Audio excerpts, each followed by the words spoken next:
and the camera. Is there additions or changes to the agenda? We have two additions to the agenda. One will be administration seeking authorization to purchase a new vehicle. And second, Mr. Bergen will have a few more students for approval for work release. Entertain a motion to approve the agenda. Mr. President, I move to approve the agenda.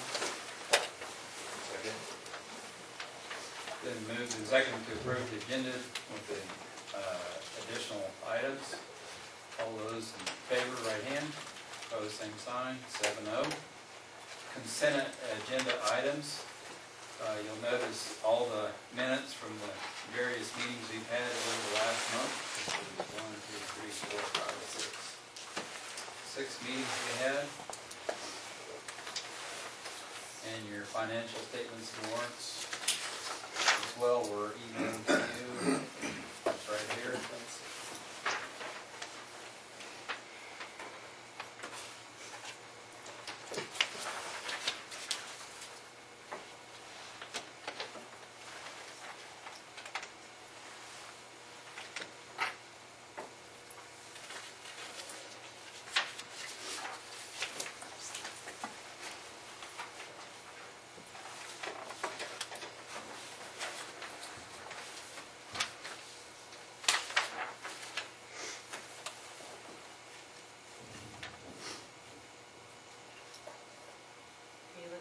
To approve it individually, or? No, the consent agenda would be everything. Would be the minutes as well as the financial statements and warrants.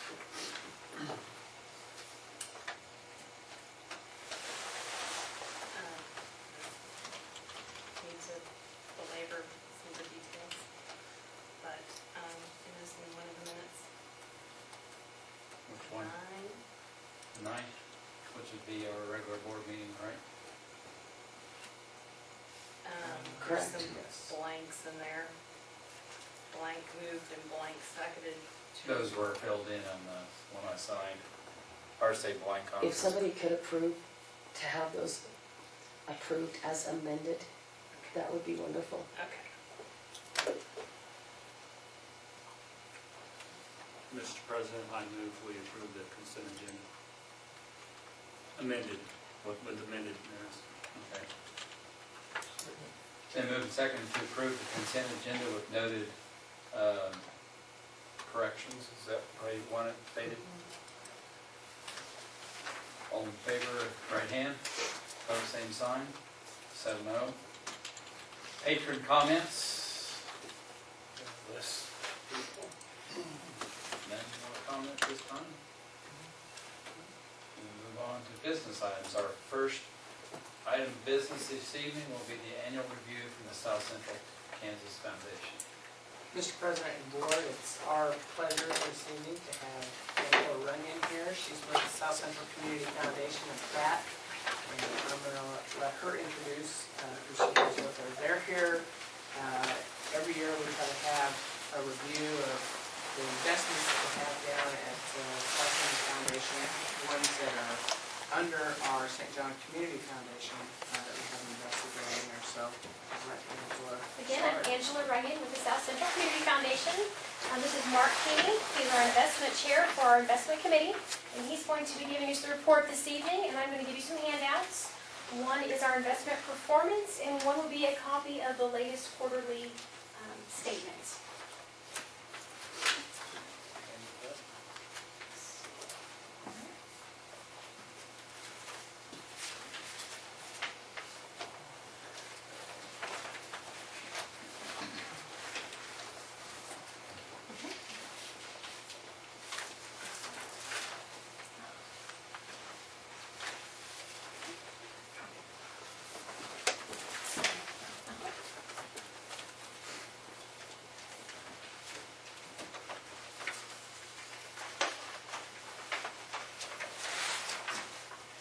Give you a minute to look at some of those numbers and digest a few things, but I think the last time I was here was about, I think it was 2 years ago, and that would have been as of year end of 2009, which was not a very good year for us in general. So it's good to be back. Glad that we could come and visit with you. As you see on your statement, there, your account balance, your fund activity, balance is $1,026,138.30, and your account balance as of 12/31. And that is invested in our general investment pool, which that total balance is about $9,800,000, which is on the back page of actually this second handout that you have. $9,400,000. I'll take a minute and just kind of run through the performance figures. For the year, we returned a return of about 1.53%. We compare our portfolio to kind of a global index, that being part of the S&P 500, and the other is what's called the Barclays Aggregate Bond Index, which is a general bond index of various investments from treasuries to government agencies and those kind of things. The bond market did very well compared to the equity market this year, and we have lagged behind that performance a little bit this year. Our portfolio in general, we have about 60% of our investments in equities and about 40% in fixed assets and bonds. So that's the general makeup of our portfolio. Inside of that portfolio, we have a combination of mutual funds as well as individual stocks. And our individual stock portfolio did fairly well. Our large cap mutual funds did okay. Our small caps did not do very well this year, as well as our exposure in the foreign markets didn't do very well this year. So that's why our portfolio is lower than our benchmark. Our benchmark are two indices that we use, the S&P 500 and Barclays. The S&P 500 obviously doesn't have any international exposure in that, so that's just a U.S. stock index.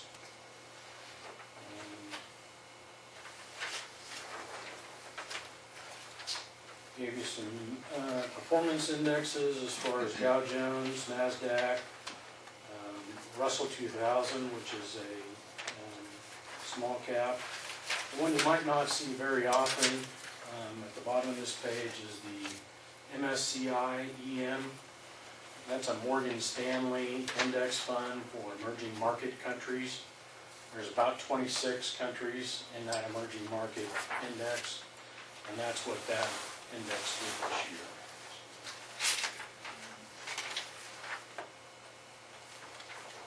Any questions on that information?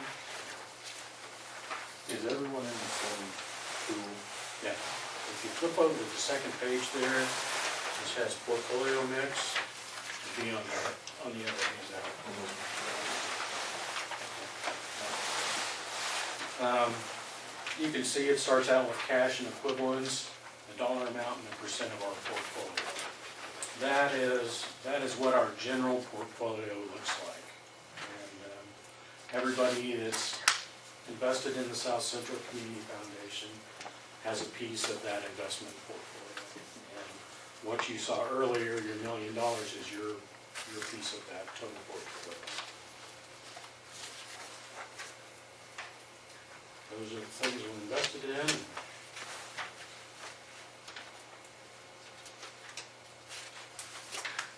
I probably asked this last year, but I've slept since then. What's your spending policy? And when, I don't remember what our initial principle is. It probably relates to the spending policy, especially when I there's a think year. about writing down historic, I don't remember what the opening mark was. I don't have the historical dollar value for your fund, but our spending policy is a up to maximum 5% spending policy.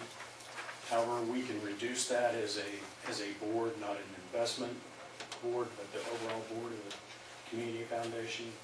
And typically, when we've had down years like '09 and '08, we back that off to interest and dividends. So in other words, the cash that we actually receive would be the amount that you can spend. Which is different than the 1.435% return. You're Right. talking cash and, okay. Right, that would be different than that, so. Has that been calculated then for this, or when do you do those calculations? What's your cycle? That should be calculated by the end of this month. And the way that you guys' fund is set up, you can request disbursements with written permission from you guys. You're not set up on a per annual basis per se. You don't have to follow that spending policy to the dime, meaning whatever we figure into the year, you're not bound by that. So it's just by written request that your fund agreement reads. So if you send us a notification saying that you wanted to pull in $25,000, then we disperse $25,000. But, yeah. The amount that was initially invested down there from our local foundation was, I believe, $865,000. 875. 75. 875, 42907 was the initial investment. So we're well over where we would need to be worried about invading that initial principal. And so then you're telling me that the board's discretion allows us to essentially equalize that in a year like this year, right? Right. Generally, what we like to do is recommend to our donors that they try and stay within that 5%, so that you don't invade the principal unless it's a big project or something that you guys really want to do that. It helps you build that fund for the future. There will be a calculation on your available to spend, which is your historical dollars available to spend. So you can see that. That's what you've basically earned and grown over the years, less what you've spent or dispersed. So, that make sense? Yeah, yeah. Okay. Interested in seeing whether there's the ability to kind of keep it stable for the purposes of paying the ongoing expenses and then in a year when it's got one of the. One of the challenges we face, just like many, the interest rate environment is fairly low, yields are low. We've been fairly fortunate that several years ago we bought some highly rated corporate bonds yielding about 5% or so. Those are starting to roll off and mature now, so our fixed part of our investment portfolio is going to slowly decline a little bit until the rate environment changes. So, I would like to remind the board that these are not district funds, that they are part of our education foundation, and it would take a vote of the foundation board to put forth a monetary request to the Board of Education before we could withdraw funds. So the board does not have total control, is what I'm trying to say. Well, actually, technically, they belong to that foundation, probably, right? But it's still It's operating. quasi-endowed? Under this one's, Yeah, it's still their Yeah. asset on Right. It's not a fully endowed fund, it's what's called quasi-endowed. That's why you have the ability to pull back larger than that spending policy. Okay.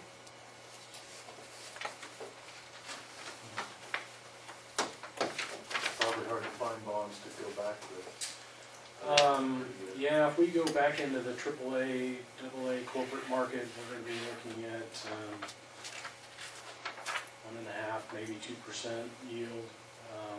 What kind of maturity do you We replace? we set up a 5-year ladder, so we're starting to start the first of those 5 years. In the next couple, 3 years, we'll probably work all our way out of that. So, but that's been our challenge. We've tried to invest some CDs in local community banks in our 7 counties. That's getting to be more difficult. So the fixed investment side is a challenge. We can always go into treasuries and agencies, short-term agencies, but those are not yielding a great amount. So there's some challenges ahead.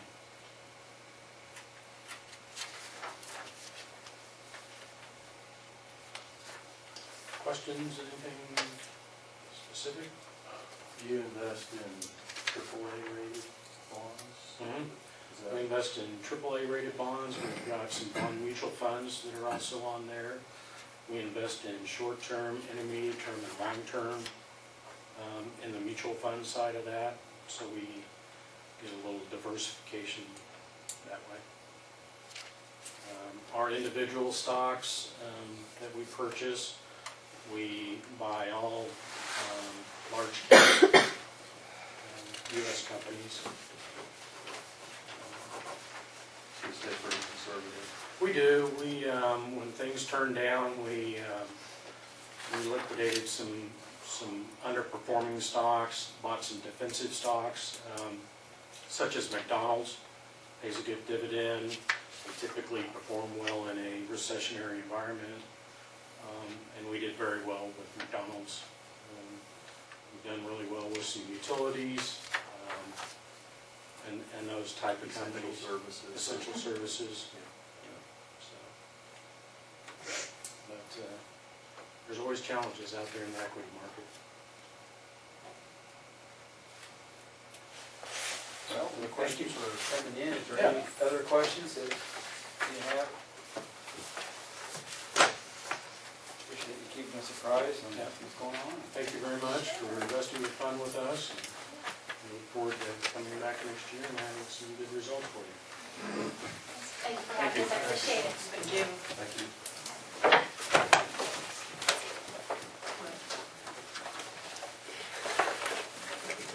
Our next item this time is parents and teachers annual review. It's also our pleasure to have Cheryl Foster with us. She is the director of our local parents and teachers program. And we'll let her kind of have the floor here. Many of you are familiar with what parents and teachers does. Some of you may not be, so we'll let her kind of explain what they do. I am Cheryl Foster, and our part-time parent educator, Teresa Lowther, wanted to tell you hello. She couldn't be here tonight. She had a prior commitment to an out-of-town middle school basketball game. So, it's always nice to be before the USD 350 board, and I see a couple of new faces since I was here last year, so that means I'm a new face to you all, and so thank you for letting me be here. And if I breeze through this too quickly or start talking really fast, just stop me and slow me down and ask anything, and I'll see if I can answer it. I want to thank you for continuing to commit a portion of your budget to early childhood as well as parent education and support in this community.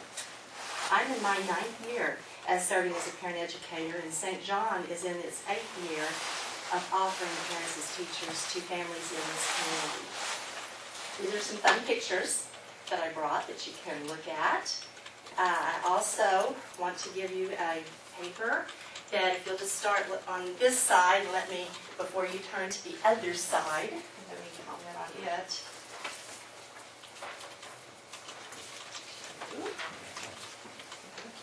Let's see.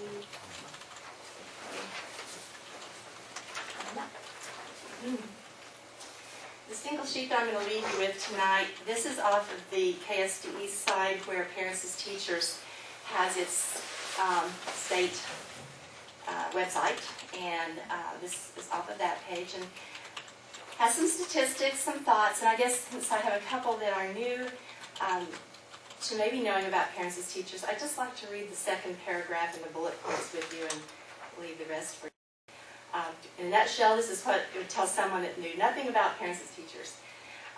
Parents as Teachers is designed to provide children the best possible start in life. Using research-based curriculum, parents are provided with the skills and knowledge they need to help them make the best decisions regarding their child's education.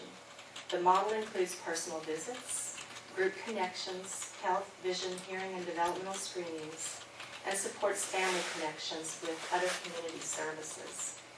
And then the bullet points are from the Kansas School Readiness data that children whose families participated in Kansas Parents as Teachers, generally the bullet points are more likely to have parents who read to them daily, resulting in higher scores at kindergarten, 3rd, and 4th grades.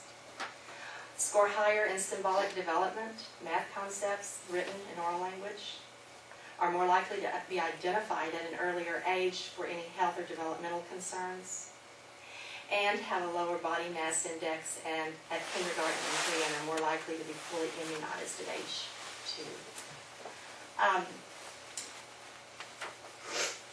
And then the comments in the shaded right-hand side are pulled from the year-end reports that we turned in last year. So you can look at that later if you have questions. I'd like for you to turn over, because this is what you're really interested in, our program here in 349 and 350. The number of children we served since July 1 to February 1 is 40 children. And I have 2 new applications to enroll this week, one from St. John, one from Stafford, so we continue throughout the year. The number of families enrolled in USD 350 is 21 families. From those families, there are 27 children. 349 has 11 families and 13 children. So you can see that's about double for St. John. And at the beginning, towards the beginning of the program, that was flip-flopped. We've been sort of equal at times. And I don't know the reasons for that, because we recruit in both districts. I rely on word of mouth, parents' word of mouth, educators. And in fact, one I'm going to go visit in St. John is from a past educator that gave me that contact. So that's the stats right now. And then just touching briefly of those 32 families that we're serving right now, there's 1 teen family, 10 first-time parents, 1 child with disabilities on down, 10 that might be considered low income, 11 that were newly enrolled for the year, and they'll be with us hopefully for 3 years until they turn 3. The program here is Birth to 3. And then finally, the group connections, that's a new name for parent group meetings. I try to offer through the year, anywhere from literacy to nutrition to toilet training to parenting classes and family fun nights. And then the play groups, we offer 2 in each district a month and an evening, one that alternates. I do it a little different each year, trying to make it appeal to more families. So, and then in the bottom is the PAT mission statement and PAT values. And the only one I'm going to highlight on that under the values is parents are their children's first and most influential teachers. Would there be any questions or thoughts you might want to ask before I close? What's it?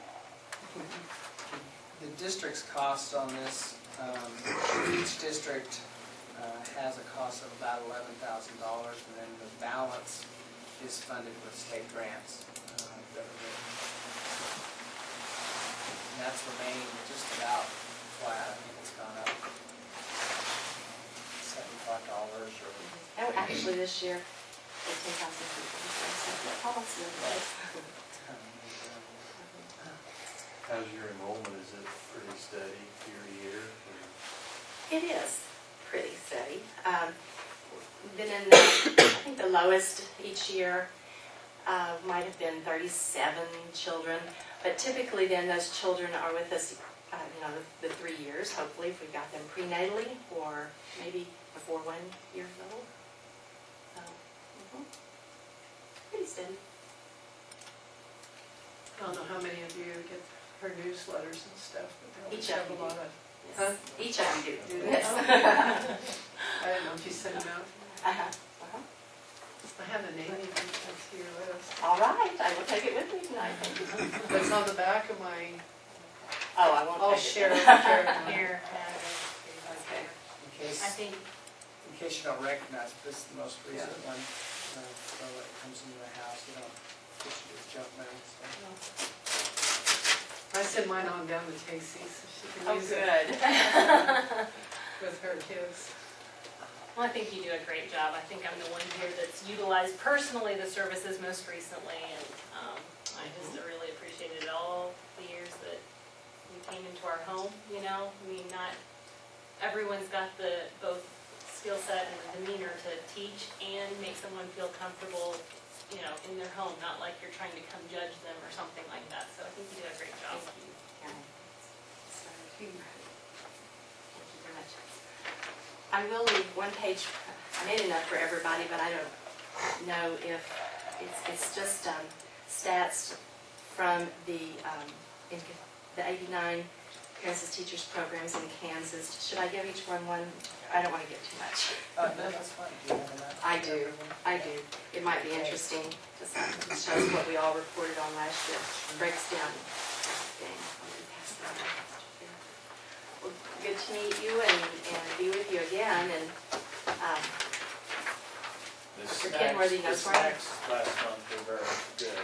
Good. I'm glad you like them. I see you still have our little thank you up there. And we do. Thank you very much. Thank you for all you do, Cheryl. You're welcome. Thanks for Thank coming you all in for our your- report. You're welcome.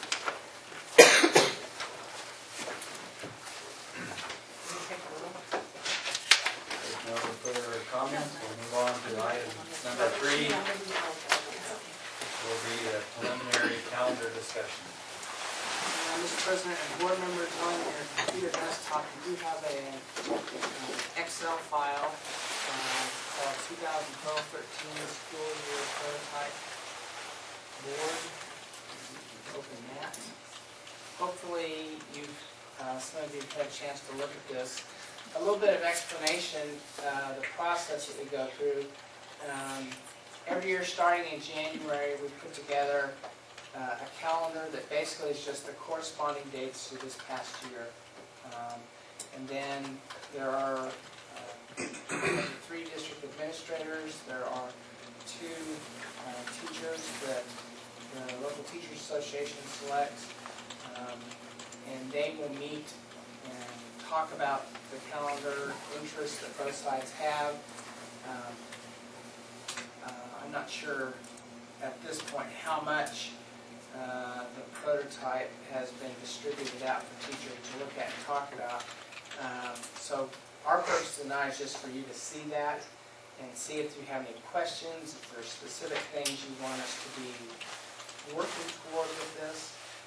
One thing I know is always of interest is, for example, spring break. And I do know that we have spring break designated as the same week as Stafford does. That's the only corresponding thing I know at this point. They haven't moved as far with their calendar work. We've also shared that with Maxville. What they initially were looking at did not match that. So I don't know if, I haven't heard yet whether they're going to move to try to match when we have spring breaks or not. Theirs was about, I was thinking theirs was maybe 2 weeks earlier. But we'll be finding out as they progress with theirs as well. Each year, little things get talked about, things that are of interest. One thing that could be significant this year is we've moved quite a bit further in terms of our work with a multi-tiered system of support, or MTSS. And there's going to be more significant need for professional development time in the calendar to address some of the planning and implementation for that. So I know that the calendar group's going to be meeting with the MTSS group to talk about what kind of needs they're seeing and how we might incorporate those into the calendar. So as we move forward with this, we'll continue to update you, send you variations on what are being looked at. And in the March, possibly later April timeframe, then we will bring this to you to approve as the calendar for next year. Are there any initial questions, comments, or observations, direction that you'd like to give?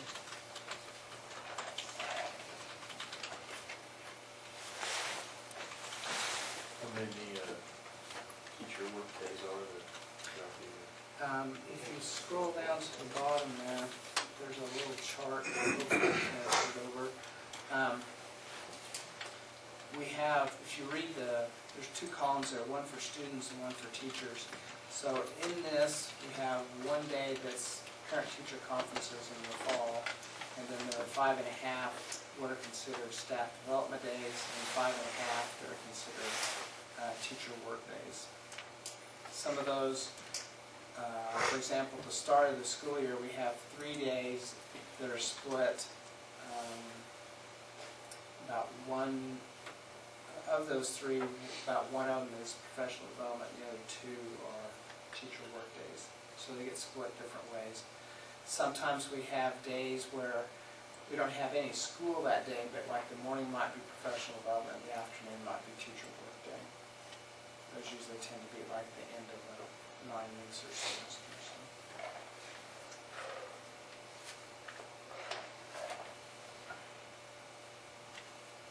And what is the brush, I mean, like if you did a late start, that doesn't, you don't have to count that as time, how does that work? You know what I'm saying, like it doesn't. Late starts would count the same as professional development days. Professional development days count half time anytime we have them. So you'll notice on the chart here at the bottom, when we have 5.5 staff development days, it counts as 2.75 days of instruction in terms of, and then that converts to hours for what we have to meet, the 1116 hours, 1,116 hours we have to meet. So anytime if we went to doing a half day, or let's say a late start of some kind, that time would count half of what it normally would. So It actually goes by the hour, it's Yeah. not like, okay, yeah. there's a threshold of a certain number of hours before you start having to count it. No, it all just counts. So let's say that we did a 2-hour late start. In terms of how you would compare it to this calendar, we would have 1 less hour of instruction, if we count it that way. So that would mean we would have to either add some time to the calendar if we had enough of those to be able to hit our 1,116 hours, or we might have fewer days buffer in there for like snow days, let's say. Does that make sense?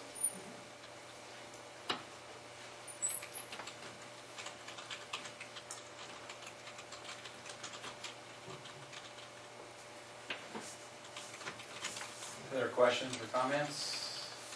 No. As those thoughts and comments come to you, be sure to give Dr. Kenwood a call or a jingle or a text message or something. All right, we'll move on to the next item, legislative update. Hope this doesn't take all night. Yeah, I'll try to keep it short. Probably the most significant thing, we talked about this a little bit last month, was the governor's school finance proposal. Was at a meeting Friday where that was discussed extensively, and the feeling there was that the proposal was pretty much dead on arrival. That there might be little parts and pieces of it that get brought forward, but there was too much in terms of the pressure it would put on local school districts and the taxing entities that it just wasn't going to fly. One of the examples they gave was the way the governor's proposal works, it basically would lock you into whatever your funding was. The only way you could change your funding would be if you happen to have more students come in, or if the local school district raised taxes for the LOB. The example they then did was they had talked to Del Dennis and had him run a practice run to see what this would do. They presumed a 3% inflation rate per year, and with that presumption said, okay, if there's 3% inflation rate, we'll presume that you're going to increase your general fund and LOB combined by 3% to offset that. And they ran that out for 10 years. And because the only way that you can get those additional funds over time under this proposal would be through the increasing of the mill rate. It was kind of a compounding deal. You know, the first couple of years, you're only increasing it a little bit, but over time, it gets worse and worse. For us, in 10 years, we would increase to stay, in order to offset the 3% increase every year, we would end up raising our mill rate by 32 mills at the end of 10 years. Currently, our mill rate is, if I remember right, it's like 52, I think. So we would end up being at, we'd end up being at about 81. So I guess it's pretty close. Maybe we're only like 49, I guess. That was small by comparison because we are considered to be a fairly wealthy school district in terms of assessed valuation. So they did a chart, and I know you can't see this for well, I'll hold it up so you can see what the lines do. The bottom line is where school districts currently are. For example, Burlington, which has the nuclear power plant, has the highest assessed valuation in the state. It's like $500 million, I think. Their current mill rate is just a little bit shy of 30. At the end of 10 years, their mill rate to keep up with inflation would be 38.37, so it would go up a little over 8. Augusta, on the other hand, is at 60.81 currently, and for them to stay up with the 3% inflation rate in 10 years, their mill rate would be 275. So you can see where people might be concerned about where that might lead to. And granted, that is presuming 3% inflation every year, which that might be a little bit on the high side, so we tend to push things up. But even if it's only 1.5 or 2%, you're still going to see a significant increase over 10 years. So that's, right now, that's what's killing the whole idea or the interest in this. There, as I said, there are parts and pieces in the governor's plan that are still very much alive and are going to get a lot of conversation. One of those in particular is the career and technical education piece. There's going to be testimony on that Wednesday before one of the, I think, the education committee. And we're kind of watching this very closely because one of the components in there is that if a school district is less than 30 miles from a vocational or technical school that provides a program that you provide, you would not be able to get the added 0.5 funding because you're close enough for them. Whether they would keep the community college catchment areas involved with this would be yet to be seen, because we're 31 miles from Barton County, so we would be outside of that 30-mile range. And Barton is our catchment area that we're supposed to be associated with, but we're only 27 miles from Pratt. And if they abolish the whole catchment idea, then suddenly any programs that Pratt has, that we have, we wouldn't be able to get funding, the extra funding for. So that's, a lot of school districts are looking at that. Some of the other components that are of interest and some concern is this new program really promotes or pushes students in high school going to attend programs at the community colleges. And they have some fine programs. For example, does the school district then transport the kids? Or do you have the kids transport themselves? First time you have a kid get into an accident doing that, school boards are going to hear about it probably. So there are a variety of issues that are underlying what may be a good way to go. We have yet to see all the details, but that's one of the components of it that may survive out of the plan and actually get put into law in some way. One of the other ones, I haven't heard much conversation about it, but it may be just because it's only become known last week, when the plan was actually introduced. The governor and Landon Fulmer, who was kind of his head person talking about this plan, have talked about this all the way through the fall, the various components and parts of it, but not until last week when it was introduced had anyone even heard a whisper about the part of it that would require school districts to post teacher evaluations on the website.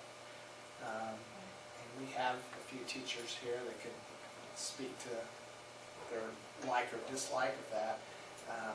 It would not be the actual document that we do. It would basically be kind of like posting a letter grade, the equivalent of that. They have a scale kind of thing. The bad part of it is it's kind of driven from the federal level, and there are actually like percentages. You can only have so many percentage that are in the top category and so many percentage are in the middle category. Like if you have 100% excellent teachers, you can't rate them that way. That's how it's initially being presented. I don't know if you've heard something I different. haven't heard that part. Yeah. Is this kind of heading towards Obama's merit kind of approach? I don't know, but it Kind of sounds sounds like it it. sounds like a real, at the very least, a real morale killer for staff. So, like I said, I haven't had time to hear much about this because it's only recently been kind of known, I think, throughout the state. So I don't know if that's a piece that's going to try to be incorporated in somewhere else or not. But It sounds like ConAgra does that with their employees, with the corporation, maybe or something. and they post them on the website. I don't know about that, but they have certain percentage that, you know, that they have to fall in different degrees, so it almost sounds like they're basing it on the same thing. Yeah. Questions from the board about anything else? Those are the primary things that have been talked about so far, but it's still pretty early in the session, so.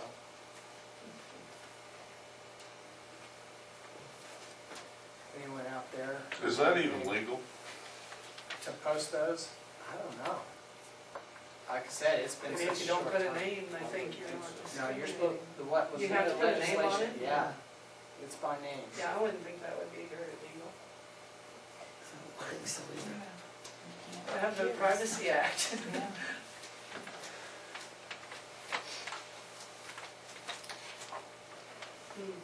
Anyway, we'll keep you updated. If you hear things, also, if you have social with your stuff, let us know, and we'll pass that along. I do try to pass stuff along to staff every day, so they can be updated as well. So. I think it's important that, as citizens, that we keep in contact with our legislative people, to let them know even about committee reports and what you hear, pros and cons, because that's the way they know how the constituents really feel about it. So I would urge you to email or drop them a note, even though it's not finalized. Okay, facility concerns. You each received a packet from me back in December, and because of schedules, with all of the superintendent search and stuff like that, to not take that up in any of our January meetings, but after the December meeting, Tom and Bill agreed to go and just kind of walk the building and just observe. They hadn't seen the list of anything. I didn't give them any direction, just other than to just view the building as it was. And we went to most all of the building, including the early ed building and also this building. So, I've also met with a representative group of teachers who I initially met with when I was presented with this, and have met with them What I was suggesting to them, and the board can direct me to do other things, but in addition, what I have suggested is that have each custodian meet with either the teacher that has the concerns, and I would help facilitate that, or if that teacher or teachers are not comfortable doing that, if there's a representative group of teachers that would do that. And I felt like I had some agreement to do that, so we have started that process. We've done that with one custodian last week, and we'll be scheduling the others over the next couple of weeks. But an opportunity just to try to promote conversation and communication between hopefully individual teachers, if not through someone representing folks, to try to share concerns and improvements in those areas. So the board has something specific that you'd like to see done in addition to that, and I'm glad to do that. So.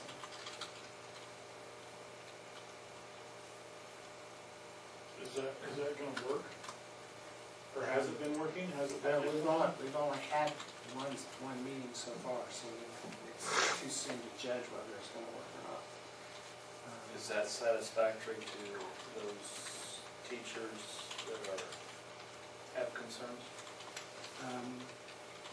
When we talked at the initial meeting and also at the follow-up meeting about that as a strategy, what I shared with them was that the board had not had a chance to talk about it yet.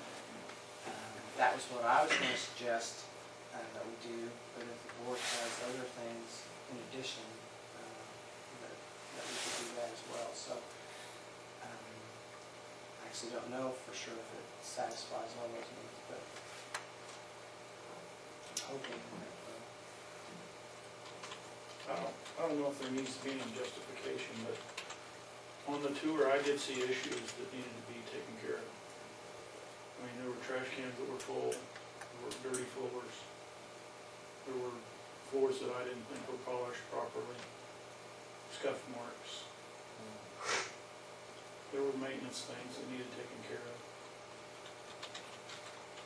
And what, I don't know if those are, I don't know how it's progressed. one of the things that I shared with Tom and Bill as we went through, in particular to like the scuff floors part, the way we're currently staffed, the number of custodians we have, I don't know if we can reach that level with the numbers that we have. If that is a board expectation, we may have to look at hiring an additional person to get to those levels. I don't want to go off the subject, but this kind of falls in there. I think we might need to talk about food in the gymnasium with the new seats also, as far as maintaining them, keeping them clean, keeping them taken care of. I think it could get out of hand pretty easily with some of the foods that are allowed in there. I mean, popcorn is probably okay.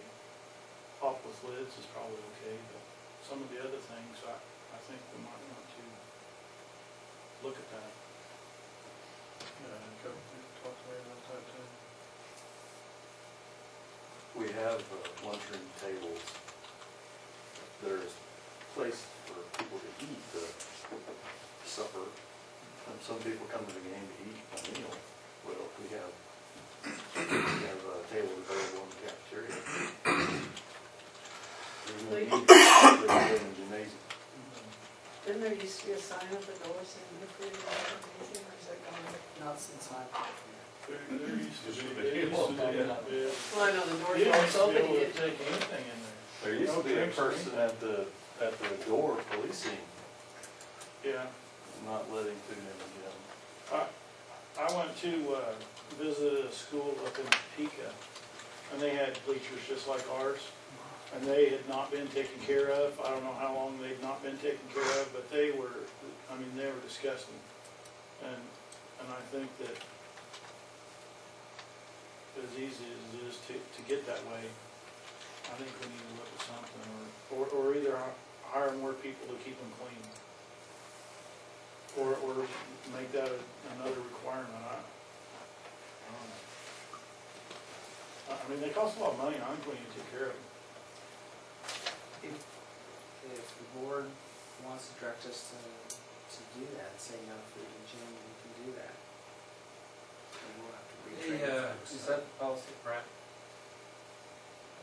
Those that went to Pratt, I think that's I the didn't policy. see any food in the gym. I think that on the I door, didn't see anything. I don't think other they than- had people go in and police it, but I think they just put signs up, please no food or drinking allowed in gym. I didn't know if there was Well, others. you could take drinks in there. Yeah, Yeah. What you did. Yeah, That's I what did, you're but saying. I never seen no sign that said no drinking in the gym. I think there's a sign at Boisington that says popcorn and maybe drinks with lids or something like that only. It's a little bit easier to clean Maybe up. something. We check into that a little bit. What the rest of you feel about just eliminating just those kind of items, popcorn and pop or drinks with lid? I don't mind it until I'm working the table. And what? I said, I don't mind having that. Oh, You sign out until I'm working the table, if I'm eating and working at the same time. It does become a problem when people get done with their nacho stuff and drop it off. Someone walks in it, and then you got all this stuff. And you got a health issue. I think I observed one place where they fasten trash cans to those handicap rails on the upper side. They have that at Elmwood. I believe it's Sterling where I noticed that. are they the same type of rails as what we have? Same, Are they plastic? just a post. They just fasten it with some kind of bungee cord or something. Just smaller trash cans at each rail to make it easier to.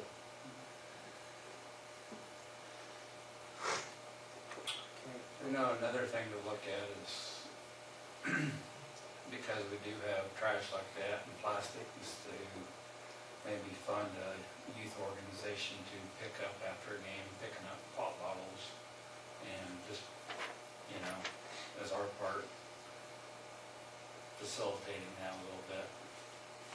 The district could make some recommendation to the group. If it's done well, just leave that to the discretion of the building principal or whoever oversees it. I know one, Because that could speed you up all the cleaning in a hurry. Could probably take off an hour of cleanup time as well as doing our part of, you know, disposing bottles properly. Maybe whoever does the concession stand on it. You know, like I said, I mean, That's a good way to start. Yeah. Maybe there could be some discussion. You know, we could get back on with it later. I don't know if there's another way during games, especially of notifying them when the trash is full in the restrooms or the toilet paper and all that. I know that's always been an issue. I've had people come up to me and they go, they don't have any toilet paper in here. So, you know, and then I walk out, I find a person and they go in and fill it, but I wish there was some sort of a thing that they go in every three, I'll check on keeping that. clean, you I know. think they do go in about every 30 minutes, is what they're checking, so. Is there, To make sure that they're doing that. is there a way when you're facilitating this group discussions that we could have all of those and then report to us by next board meeting? Have all of them done? We can try. We should, I think it'd be a more fair should way be able to. to evaluate it and have a discussion about it, if all of them could go through that.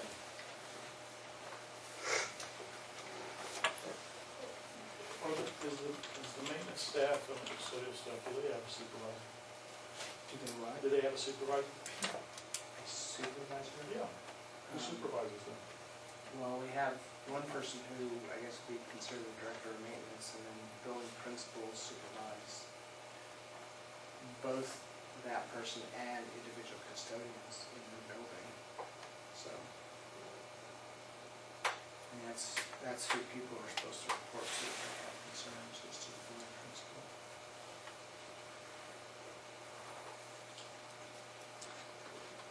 Does the custodians just have a certain job they're supposed to do, or are they supposed to like be over the, I mean, do the whole, I mean, I know they got specific areas and stuff, but if they see something else in another area, I mean, like somebody said there was some stop on a door or something need to be fixed, they asked somebody, one of the custodians did it. He said, no, this is not my job, I can't do it. There are some I mean, things that that, shouldn't happen either. well, some of them don't have access to like the equipment or something like that for certain maintenance things. So they don't have a screwdriver or something. You know, Yeah, they could do fix something it. like that, but that could like involves using a drill or something like that, they don't always have access to that. So where's the drills kept? Are they like locked up or something? Weren't they kept in the thing? Most of that kind of stuff is kept out of the metal building out in the weight room area. They have a locked kind of tool area. They don't have a key to get into it. Some of them don't know.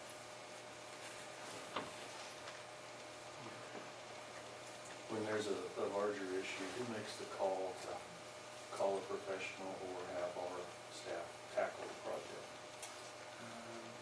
Sometimes that would be the director of maintenance, and sometimes it might fall to me, depending on what it is.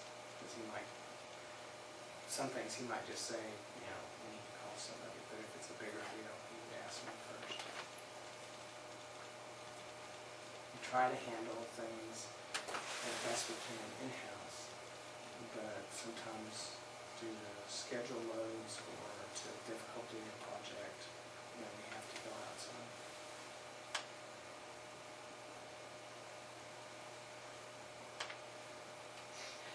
Like So what I'm hearing is that the chain of command with the director of maintenance is pretty informal. That really the supervisory responsibility comes to building principals. That's the first step in, and if they've gotten satisfaction, and then they come to our office.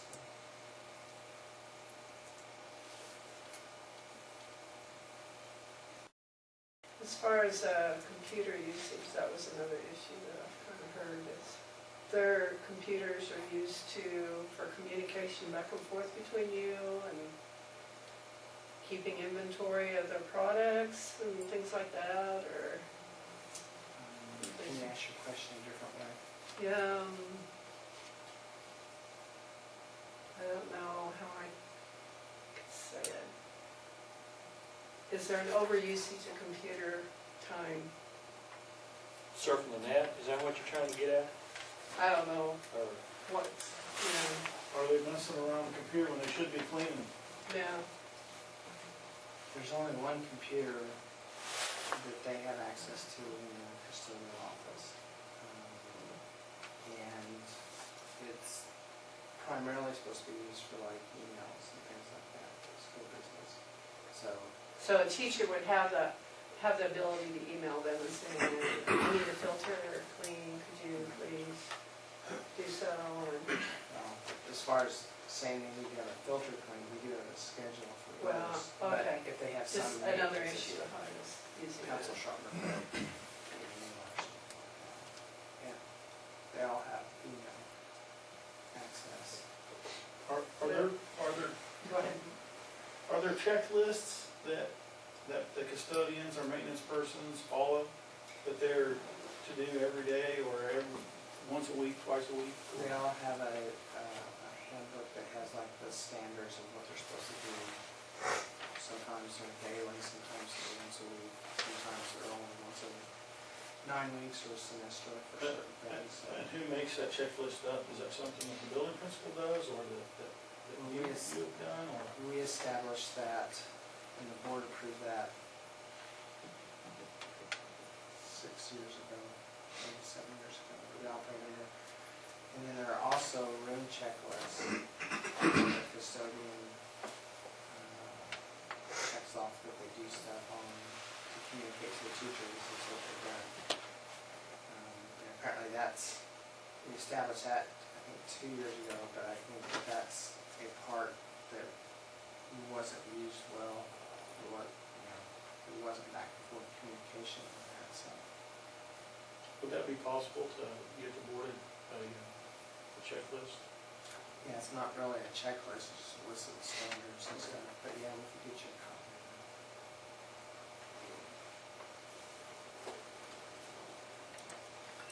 Who's responsible for deciding when the vehicles get maintenance and the school buses get maintenance or cleaned? That's done in conjunction with the drivers primarily. We, the district office, all of the vehicles are done, all of the standard vehicles are done through district office, and like buses are done through the elementary office. And drivers are responsible for, helping keep the bus clean, and if they need to have an oil change, to schedule that, and things like that. I mean, we do them during the off times. The bus drivers keep track and after so many miles, They're supposed to schedule an oil change, yeah. But like a Suburban or car that's used by several different people, who's in charge of making sure that service work gets done? And we do that through district office. But in terms of cleaning part, everybody that uses it is supposed to police it and keep it clean. Periodically, when we have to do something to get it clean, but not everybody does a good job of that. Okay. So if you check it out and you use it for a day, it needs to come back It's supposed to the come same, back clean. the same way you took it. oh, better. Yeah, not It- better, that's what I'm saying, yeah. So if the guidelines, not really checklist, the teachers, Cleaning standards. cleaning standards, the teachers are kind of monitoring the cleaning standards within the classroom. Well, on that sheet that we set up, there are some of those standards on there. It's not the complete list. We did kind of the basics that were applied to each classroom. That's what's on the list.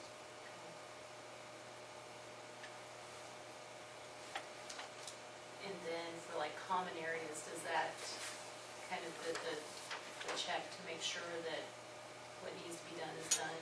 Is that more in the director of maintenance, or is that the principals? Both.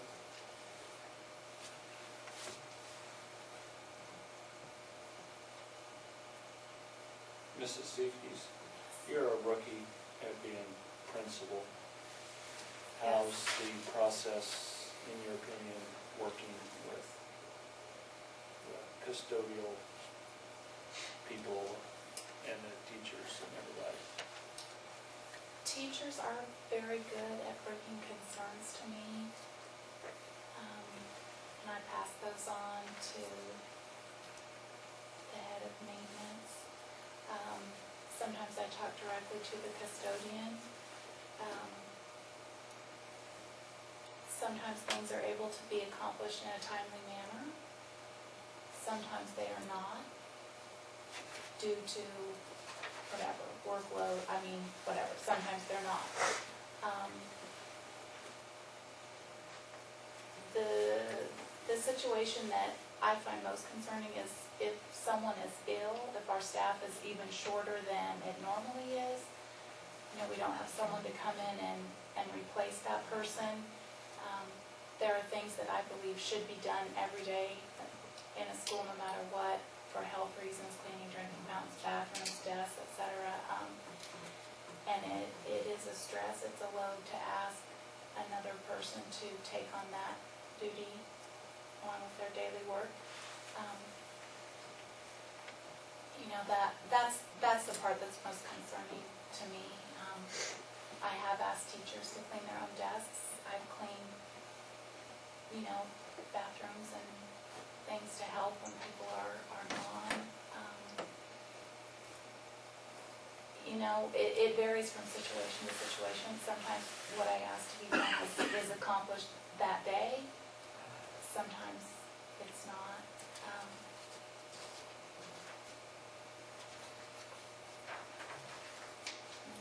I'm putting you on the spot. No, I don't mind being put on the spot. I'm glad to talk about it.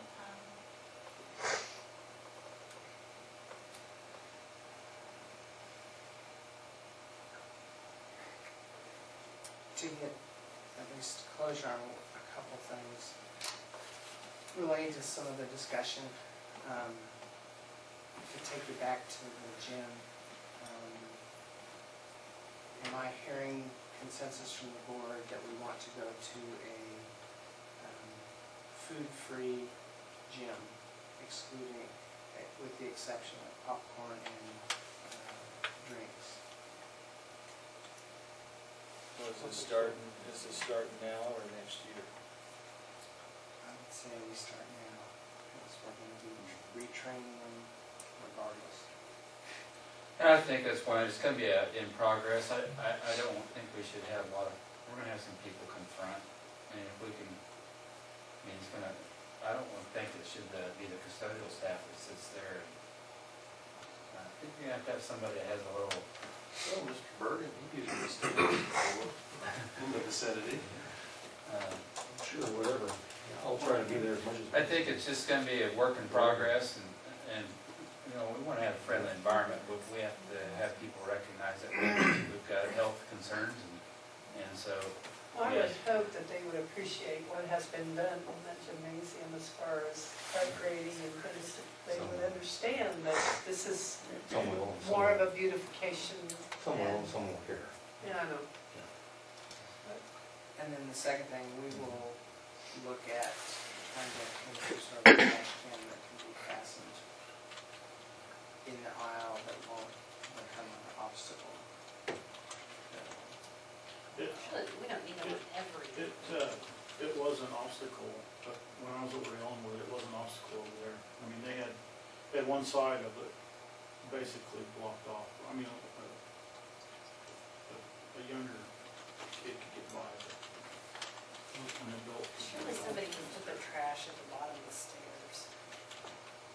Especially if you only have popping popcorn in there now. We'll look at. Do you have comments? some options, Yeah, so- if it's okay. yeah. Nest City, they put trash cans in the, actually in amongst the seats in the walkway, and made several announcements throughout the game. I thought that was awesome.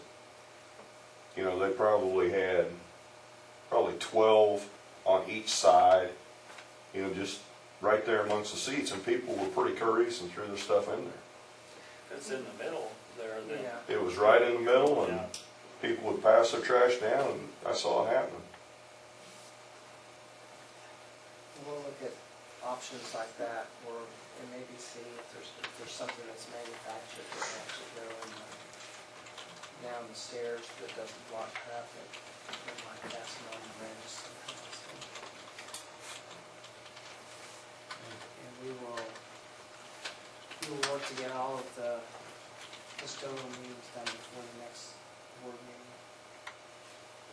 Bill and Tom, do you have any more to add from what you observed? Probably not at this time. Have one thing. Who does the snow removal? It depends on the amount of snow. The custodians do snow removal unless it's a large snowfall, and we contract with local people that have plows and stuff to do that. But the custodians do the sidewalks and entries. As long as it's not too much volume. I do have one question. Once a maintenance issue is brought up, how long of a time frame would you expect to get that maintenance issue corrected? Is there a rule, or is? There's no rule, because every situation is different, because sometimes we have problems in parks. Like a broken water spout in a bathroom, how? Well, if there was, let's say, a bulletin board in a classroom, and it was there since the beginning of school, and it needed to be hung, and it wasn't hung yet, but, I mean, that would probably be too long of a time period. Yeah, I don't know if the teacher we're talking about has actually talked to the custodians about mounting it, so. Communication issues we need to work on, all sides. It's like asking your wife to do the electrical work if she has the skill to do that. there's some communication issues, so we have to think about how people approach. There are also just issues because of the age of the building. For example, we have a plumbing issue in one of the bathrooms that,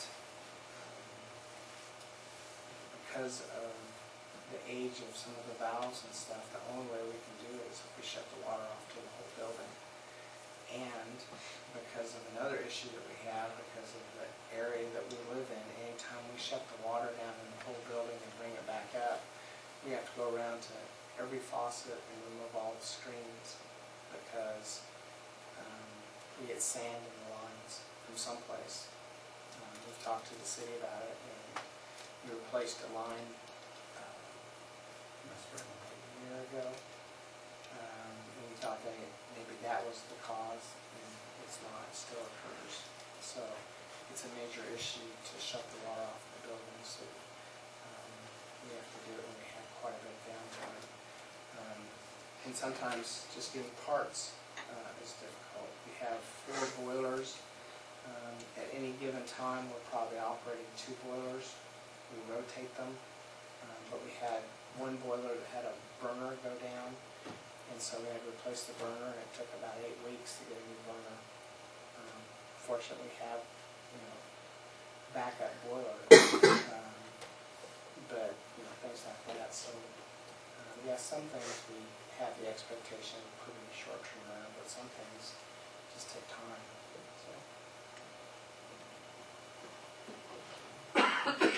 Okay, if there's nothing else, we'll move on to the added agenda items, suburban purchase. Mr. President and Board, on your computer desktop, you will see a file labeled state vehicle pricing. It's our recommendation that we purchase a new Suburban. We don't have a Suburban right now that is younger than 10 years old, and all of them have in excess of 140,000 miles on them. The oldest of those 3 we're starting to have some pretty regular maintenance issues with, so it's our recommendation that we buy a new and off state contract, and we would then dispose of the other vehicle by taking bids, advertising local papers to get bids for them, to bring it to the March meeting for disposal of that excess property. The state vehicle pricing, hopefully you got a chance to look at that.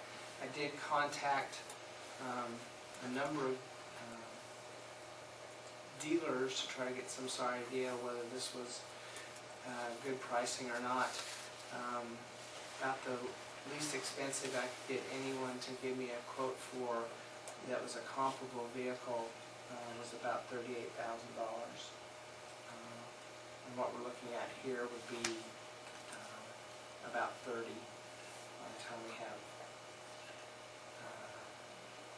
setup charges and things like that. So we weren't looking at getting anything.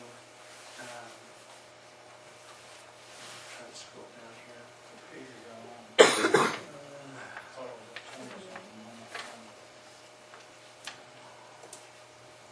The actual pricing.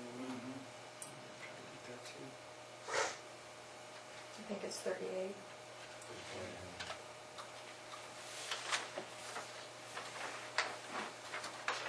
Yeah, that shows the page shows the actual unit price, which is $29,557, and then they have added stuff that you can have at the bottom. We weren't looking at getting something 4-wheel drive or something that was rated for towing. We'd probably get an extra set of door keys. Would this be a white vehicle? Yes.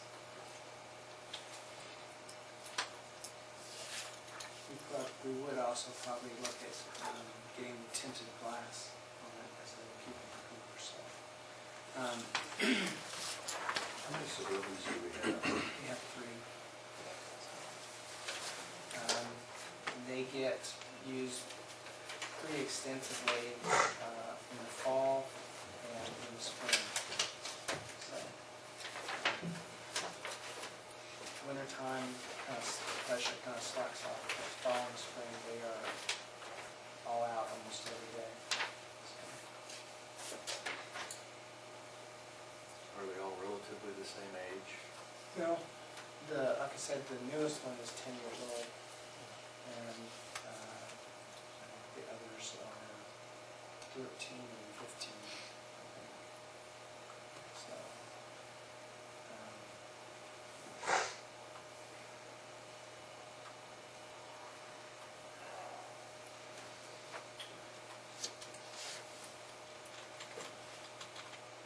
So, what I would ask is a motion authorizing us to purchase off the state contracts.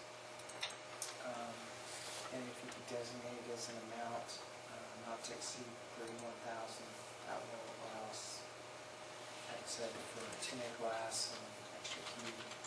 And then if they're having, our plan is to go pick it up, but if they, pick it up someplace and maybe we charge it sometime or something. Our goal would be to get at least not cost us. It would be nice if it had cloth seats, it says there's no charge for that, up in the top it says box seats, but down here's one of the option cloth, I think cloth seats would be better, but. Oh, really? I think they would. Yeah, they They're are. a lot warmer and. I don't know. Well, they shouldn't have food in these Suburbans. There's Yeah, times can't when have actually really cheap. No food? Huh? Put a sign up. Let's go have another hour discussion. Well, We'll ask to see if that's an option, so. I think, that's just my personal opinion. I'm just mumbling to myself. Not knowing what that might be, I guess if you make the motion to authorize up to $32,000. Well, it says no charge. Yeah, but it also says, in the left-hand column, it says XC, which I think stands for extra charge. Okay.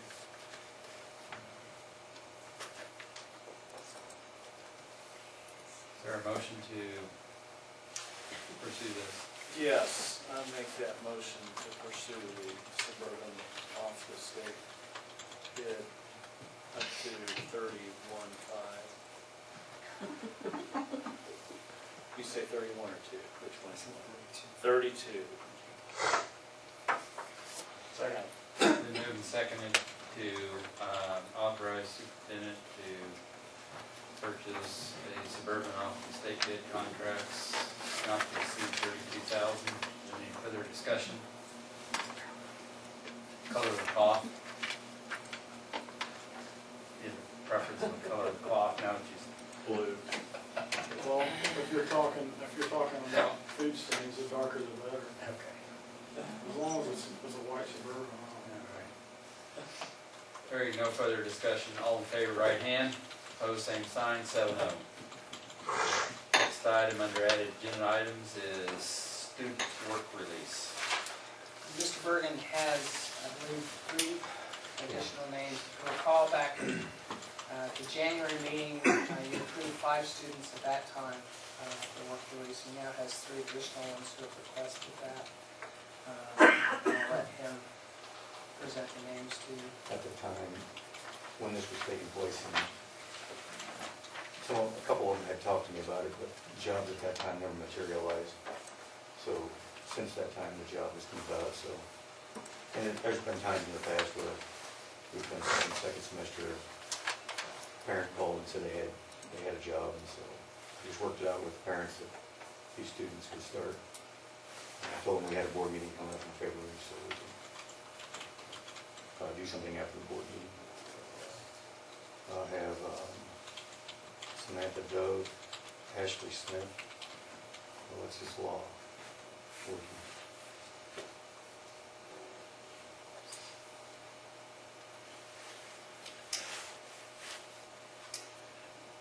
Okay, is there anything, I entertain a motion to approve these?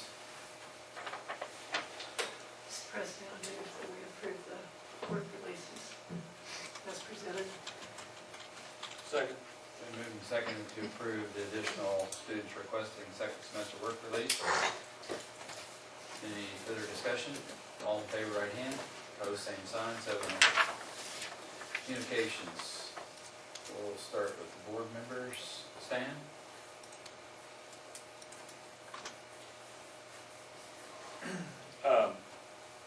I talked to Jim Gleason here the other day about the project in the auditorium, and told him it was done, he needed to come down and look at it, and I guess he did. There's been some follow-up on finishing the project with him and his family. Yeah, we talked about language for the plaque to put up, so. And some suggested language, and we're just gonna take that and talk to family. If they have other ideas, then work with them on that, so. But essentially, the seat project is completed, so if you haven't applied, so encourage you to do so. Our first usage was at the county building, so.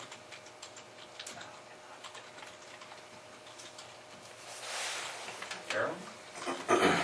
Oh, I think this is an official board activity or not, but I thought it was, I was invited to see the 7th grade presentations in seventh grade geography class.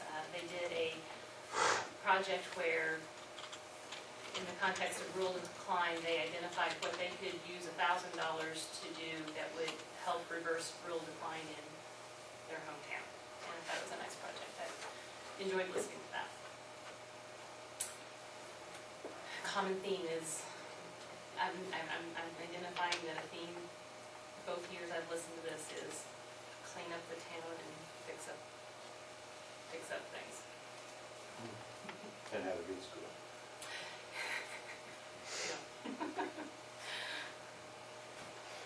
I have nothing at this time. I don't think I have anything. Nothing to report. I attended the special ed board meeting in Pratt. I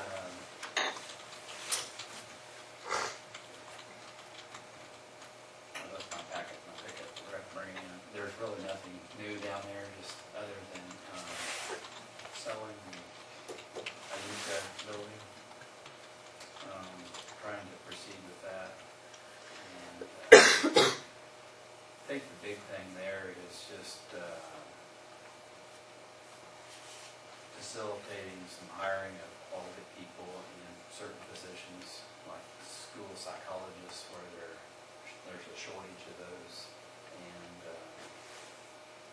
so it seems to be running pretty smooth at this point. The Haskins Learning Center, I guess, is doing remarkably well, and they pretty well filled it up with students.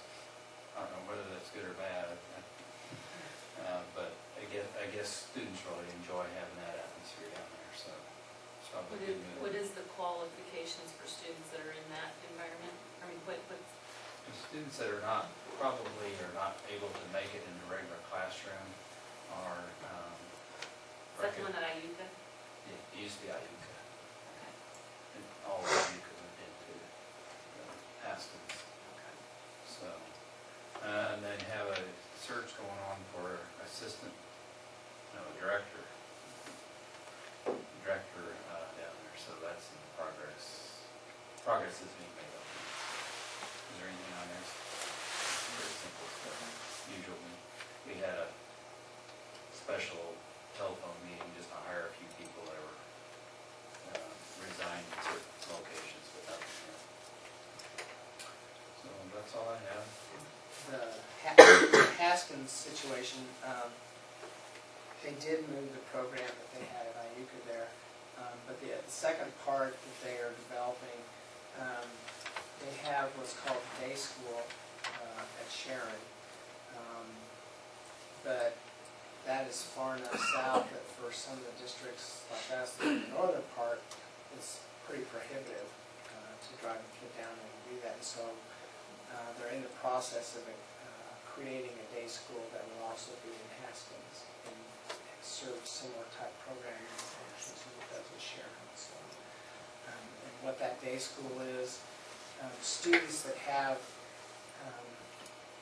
pretty severe disabilities, they focus on life skills center type of activities, just day to day, how do you cook, how do you clean, how do you take care of yourself, and stuff for those kids.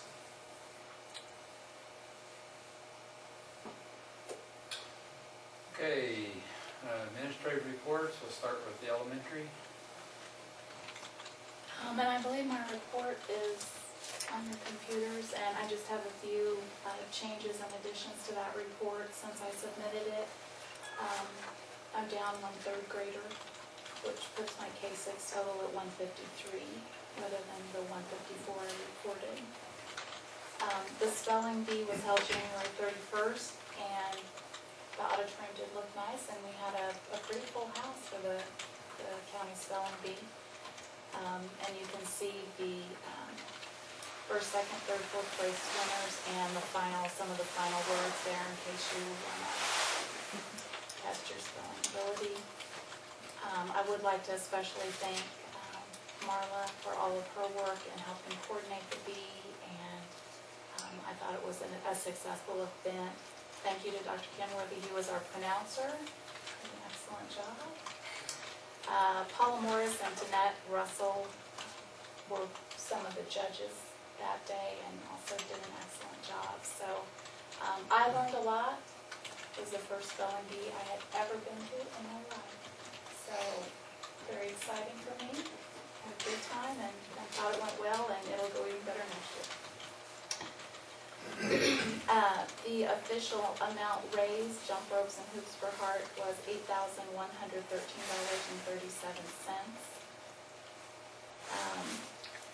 Sixth grade will participate in the Junior High Music Festival, which is February 17th.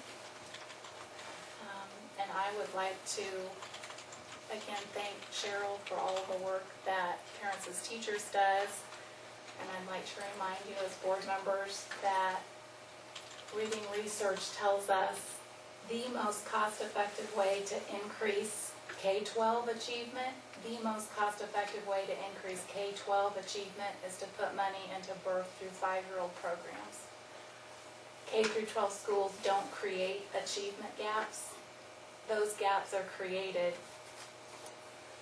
from birth to 5, and it's our job to make up the difference. So, thank you to all that PAT does. It makes a huge difference, and if we could get every child in the county participating, it would make our job here at school a lot easier. So, thank you for your work.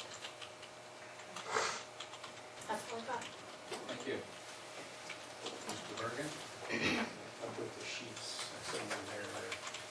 Yeah. Enrollment is, everybody has.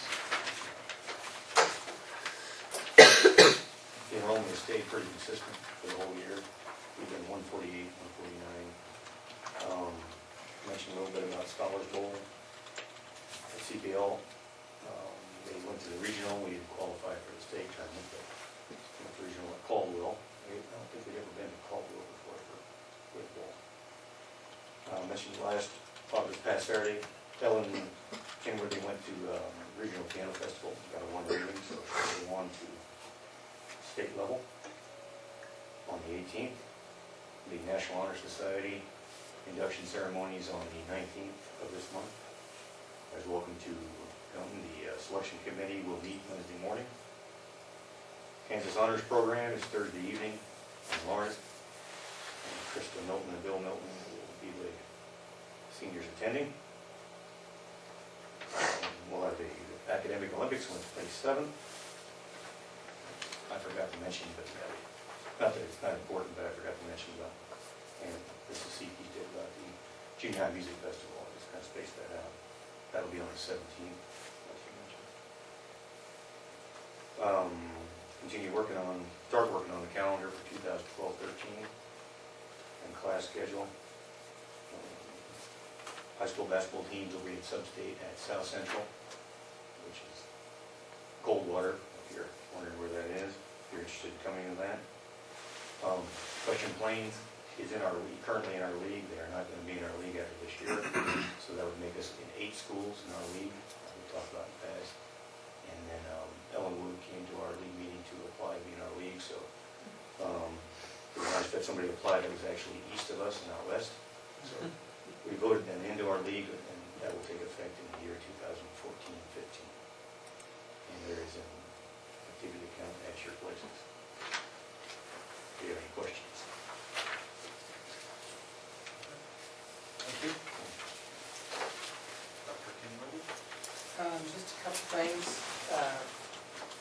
Having been in and out of the elementary PE classes here recently, I reminded the board that on March 5th, we do have a board meeting that night, and it will be at 8 o'clock. At 7 o'clock will be the elementary PE program, and I would encourage all of you to attend. And seeing the kids practicing the various things that they're doing, so it'll be a lot of fun. We received word last week, we did not get a grant for a wind turbine. We applied for one of those. It appeared from the list that I saw that they were all, for the most part, awarded to the eastern part of the state. So we feel like we have enough wind stuff out there already. I don't know. Also, I have a letter that Janet Richardson asked that I send to give to the board.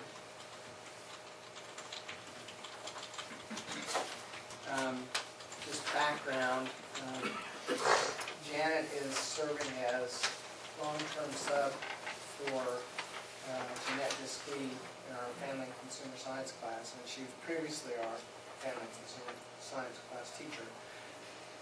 So she just wanted to share some thoughts with you, and give the board some understanding of what her day is like, and also what some concerns are that she has for the program. One of the concerns is just the unknown. She doesn't have any intentions of continuing on after this year, but in terms of our continuing on the program, it's our interest and desire to continue to do that. To be able to do it as a full-time person, we would have to have Stafford continue on with their program in order to be able to have a full-time person in that position. And I have visited a couple times with Dr. Taylor and Stafford. They are still not sure what they're going to do with their position. They have applied for a new culinary arts pathway. We'll have to see if that actually comes to fruition. If it does, then we'd probably be able to continue on the partnership we have. If it does not, they're not sure if they would continue having a position for that. So we're hoping that they find that out pretty soon. But I told Janet I would share this with you, so you could read through that at your leisure. Last thing I have, I think I may have shared with the board previously, we are looking at trying to purchase a used scissor lift. We have a lift, it's just a single person lift that was purchased many years ago together with Stafford and Maxville School District. It is still usable and does some of the things that we need, but there are a number of things that we on a fairly more frequent basis than we like. It doesn't meet those needs, and we are using a lot of time and manpower shuttling the shared lift back and forth. And so that's why we're looking at trying to find a used scissor lift that we can have on site all the time.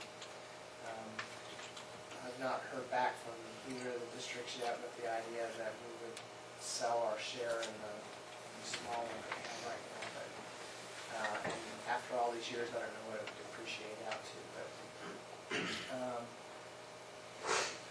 sometimes we're delayed, as much as a week and a half, a couple of weeks, being able to obtain a lift. We, in some situations, had to rent or hire someone locally that has a lift to bring one in. And so I think from a cost standpoint, both from how long we have to have staff moving around to pick up the lift, or the cost that we have to rent lifts here locally, I think it'd be in our best interest if we can find a reasonably priced used one to do that. So the price of that would not require board action, but I did want to have some sense of consensus from the board about doing that. Thoughts from the board?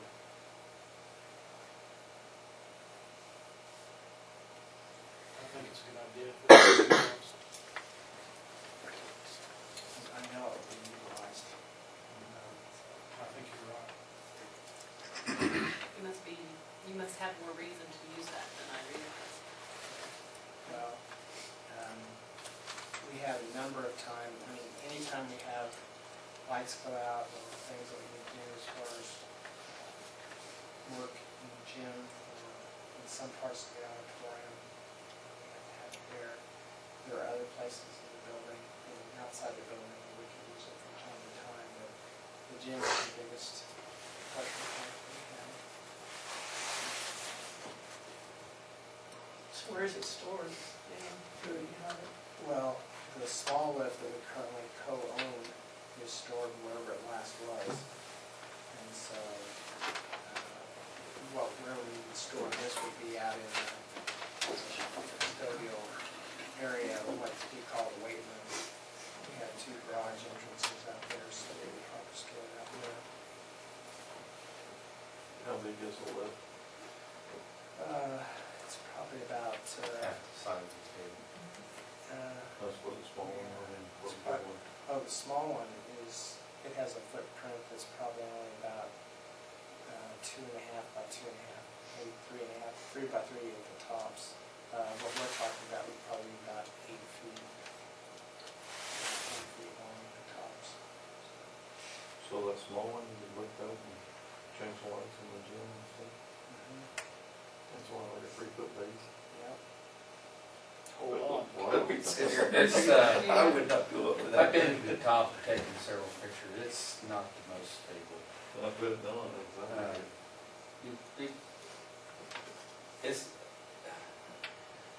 It does its job, but it's not the most comfortable thing to be on. It would be a lot better if you're having to change out a ballast or something to have something a little more stable. You want to make sure you get one that will go to the center and go to the gymnasium. Because the center is taller than that. When I hung the lights in there, I had to stand on a bucket with the one that you guys use, or you rent. I had to stand on a bucket to get those hung. We also, It's not very stable though, is it? You know, it's not bad. But it does have some sort of... Oh, no, I'm talking about the one on wheels. yeah, he's talking about the bigger one. Oh.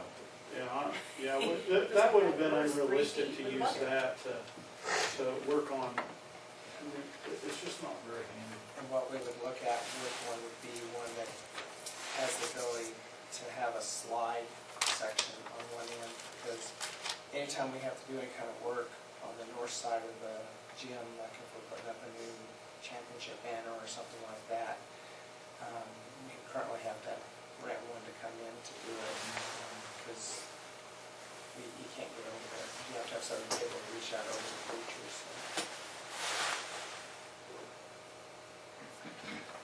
But we will make contacts about starting to look for something like that, so we'll advise the board when we find something. So, but it would be our intention to go ahead and proceed forward with that. So. And that's all I have. All right. We need, how long is the executive session? 10 minutes. Okay. 10 minutes. With, Yeah, just really, I'll just read a statement and see. okay. 10 minutes with the supervisor. Mr. President, I move the board go into executive session for the purpose of discussing personal matters for non-elected personnel for 10 minutes, or up to 10 minutes for negotiations. Personnel and negotiation. Personnel and negotiation. Second. Been moved and seconded to go into executive session before discussing personnel matters and negotiations. 10 minutes, all in favor, right hand, opposed, same sign, 10 minutes.